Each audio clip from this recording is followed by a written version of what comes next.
السلام علیکم ورحمۃ اللہ وبرکاتہ۔ رمضان کے مہینے میں بہت سارے لوگوں کے ساتھ ایسا ہوتا ہے کہ جب وہ تراویح پڑھنے کے لیے مسجد جاتے ہیں تو عشاء کی جماعت چھوٹ جاتی ہے۔ تو سوال یہ ہے کہ جس شخص کی عشاء کی جماعت چھوٹ گئی ہے اور پھر اس نے تراویح جماعت سے پڑھی، جماعت میں شامل ہو کر اس نے تراویح پڑھی ہے، تو تراویح پوری ہونے کے بعد جب وتر کی نماز پڑھنی ہوگی تو ایسی صورت میں وہ شخص جس کی عشاء کی جماعت چھوٹ گئی ہے وہ وتر کی نماز جماعت سے پڑھے گا یا تنہا الگ کھڑا ہو کر پڑھے گا؟ آج اسی سوال کا جواب ہم پیش کرنے والے ہیں۔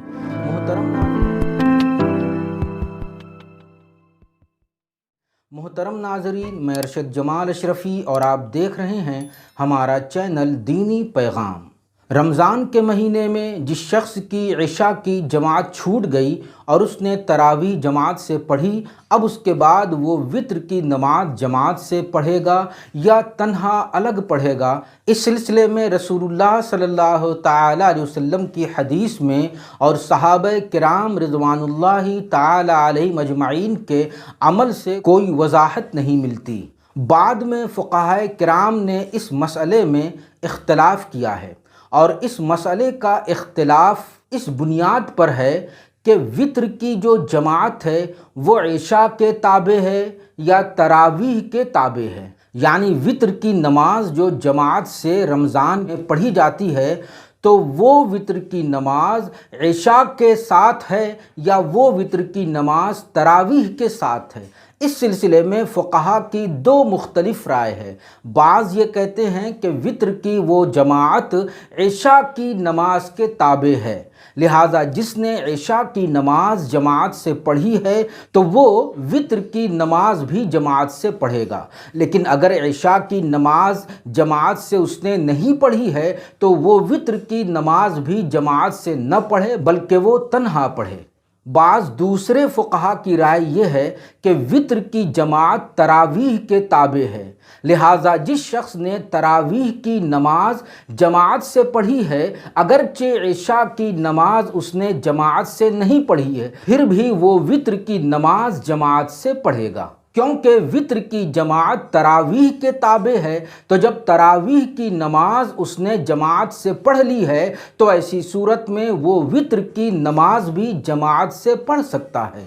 لیکن اب سمجھنے والی بات یہ ہے کہ جس شخص نے عشاء کی نماز جماعت سے نہیں پڑھی ہے، اگر وہ وتر کی نماز جماعت سے پڑھے تو کیا اس کی وتر کی نماز نہیں ہوگی؟ تو اس سلسلے میں یہ بات اچھی طرح یاد رکھنا چاہیے کہ جو فقہا یہ کہتے ہیں کہ جس شخص نے عشاء کی نماز جماعت سے نہیں پڑھی ہے تو اس کے لیے افضل یہ ہے کہ وہ وتر کی نماز الگ سے پڑھے، تو جو فقہا منع کرتے ہیں تو وہ افضلیت کی بنیاد پر منع کرتے ہیں، ان کے نزدیک بھی وہ افضل کے خلاف ہوگا اگرچہ اس کی نماز وتر کی ہو جائے گی۔ لہٰذا جو لوگ یہ سمجھتے ہیں کہ اگر عشاء کی جماعت چھوٹ گئی ہے تو اسے وتر کی نماز تنہا ہی پڑھنا ہوگا، یہ ایک غلط فہمی ہے جو عوام میں پھیلی ہوئی ہے، اس کی ضرور اصلاح کر لینی چاہیے۔ اب اخیر میں یہ دو باتیں بھی اچھی طرح سمجھ لینا چاہیے کہ اگر دیکھا جائے تو وتر کی جماعت تراویح کی جماعت کے تابع ہے۔ وتر کی جماعت رمضان کے مہینے میں تراویح کے ساتھ ہے۔ وتر کی نماز جو جماعت سے پڑھی جاتی ہے تو وہ تراویح کی وجہ سے ہے، کیونکہ عام دنوں میں وتر کی نماز جماعت سے نہیں پڑھتے بلکہ رمضان ہی میں وتر کی نماز جماعت سے پڑھتے ہیں، تو اس کا مطلب یہ ہوا کہ وتر کی نماز عشاء کی نماز کے تابع نہیں ہے بلکہ تراویح کے تابع ہے، کیونکہ رمضان میں تراویح جماعت سے پڑھتے ہیں تو وتر کی نماز بھی جماعت سے پڑھتے ہیں۔ تو اس سے یہ صاف ظاہر ہوتا ہے کہ وتر کی جماعت عشاء کی جماعت کے تابع نہیں ہے، لہذا جس شخص نے تراویح کی نماز جماعت سے ادا کی ہے تو وہ وتر کی نماز بھی جماعت سے پڑھ سکتا ہے۔ اور دوسری بات یہ ہے کہ جس شخص نے عشاء کی نماز جماعت سے نہ پڑھی ہو تو وہ تراویح کی نماز جماعت سے پڑھ سکتا ہے، جبکہ تراویح نہ فرض ہے نہ واجب ہے بلکہ یہ سنت ہے۔ تو ایسی صورت میں جب تراویح کو جماعت سے پڑھ سکتا ہے تو پھر وتر کی نماز جو واجب ہے اسے آخر جماعت سے کیوں نہیں پڑھ سکتا؟